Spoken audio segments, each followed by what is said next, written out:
রাস্তায় শত শত মানুষ, চারপাশে আইন শৃঙ্খলা রক্ষাকারী বাহিনীর সদস্য আর সাংবাদিকদের ক্যামেরা।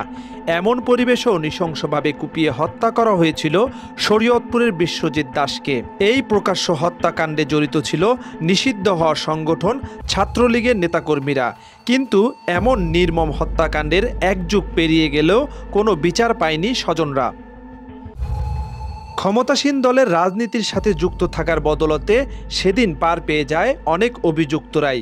বাবা মায়ের আকুতি, অনন্ত মৃত্যুর আগে ছেলের হত্যাকারীদের বিচার দেখে যেতে চান নিজেদের চোখে। ছবির মানুষটা স্মৃতি হয়েছেন অনেক আগে, আর ফিরবে না বাড়ি। তবুও ছেলের কথা ভাবতে এখনও নীরবে চোখের জল ফেলছেন মা কল্পনা দাস।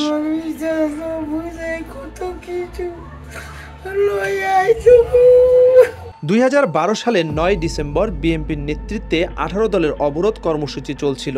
ওই সময়ে ইসলামী ছাত্র শিবির কর্মী সন্দেহে পুরান ঢাকার ভিক্টোরিয়া পার্ক এলাকায় সবার সামনে কুপিয়ে হত্যা করা হয় বিশ্বজিৎকে। ওই ঘটনায় 21 জনের মধ্যে 8 জনের মৃত্যুদণ্ড এবং 13 জনের যাবজ্জীবন সাজা দেওয়া হয়। কিন্তু স্বৈরাচারী শেখ হাসিনা সরকার কারো কারো সাজা কমিয়ে দিলেও কার্যকর হয়নি একটিও। এই পরিস্থিতিতে দ্রুত ছেলের হত্যাকারীদের বিচার দেখতে চান বিশ্বজিৎ দাসের বাবা মা। বিচার, হত্যাকারীর বিচার চাই। আমি 12 বছর ধরে বিচারের লেগে অপেক্ষা করিয়া বইয়া রয়েছি, কেউ আমার বিচার করে না গো। আমরা বিচার চাই, হত্যাকারীর বিচার চাই। কিন্তু 12 বছর হয়ে গেছে, আমাদের সরকার কোনো বিচার করেনি। আসামিরা কলকাতায় সে ঘোরাফেরা করে। এখন নতুন সরকার আইছে, আমরা চাই আমার এই সরকার যে বিশ্বজিতের বিচার আমরা দেখে যেতে পারি, তাহলে আমাকে আত্মার শান্তি দেব। ছোটবেলা থেকে পরিবারের পাশে দাঁড়াতে দর্জির কাজ করে সংসারের হাল ধরেছিল বিশ্বজিৎ। সেদিন কাতর আর্জি জানিয়েও কর্মজীবী ছেলেটাকেও ছাড় দেয়নি ছাত্রলীগের সন্ত্রাসীরা।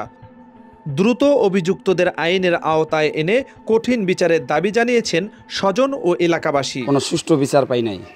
এই বিশ্বজিতের মা বাবার চোখের পানি আমরা দেখতে প্রত্যেক দিনই দেখি, মানে এটার কোনো বিচার আমরা পাই নাই আজ পর্যন্ত।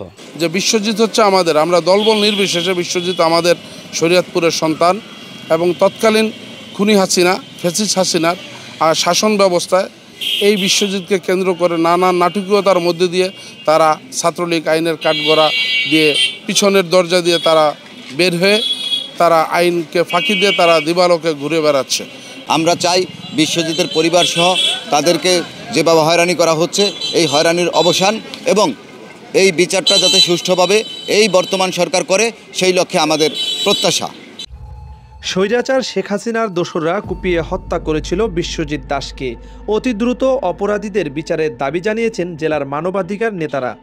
এই স্বৈরাচারী সরকারের দোষটাই করেছেন এবং তারা আইনের ফাঁক ফকর দিয়ে অচিরেই তারা জামিনে মুক্তি লাভ করে এখন প্রকাশ্যে ঘুরে বেড়াচ্ছেন।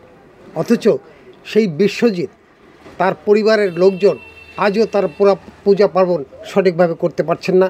ন্যায় বিচার আসার আধারে আধারে ঘুরছেন তার ছেলের হত্যার বিচার পাওয়ার জন্য। এবং আমরা আশা করব এই তত্ত্বাবধায়ক সরকারের আমলে যেন বিশ্বজিৎ হত্যাকাণ্ডের বিচার তার পরিবার দেখে যেতে পারে এবং সঠিকভাবে সেটার বিচার পায়, এটাই আমাদের কামনা। ন্যায় বিচারের আশায় কেঁদে কেঁদে আদালতের দ্বারে দ্বারে ঘুরছে পরিবারটি। স্বৈরাচারী আমলে বিচার না পেলেও অন্তর্বর্তী সরকারের আমলে অতি দ্রুত অপরাধীদের দৃষ্টান্তমূলক শাস্তি হবে, এমনটাই প্রত্যাশা সকলের। শরীয়তপুর থেকে সাইফুল ইসলাম আকাশ, বাংলা ভিশন ডিজিটাল।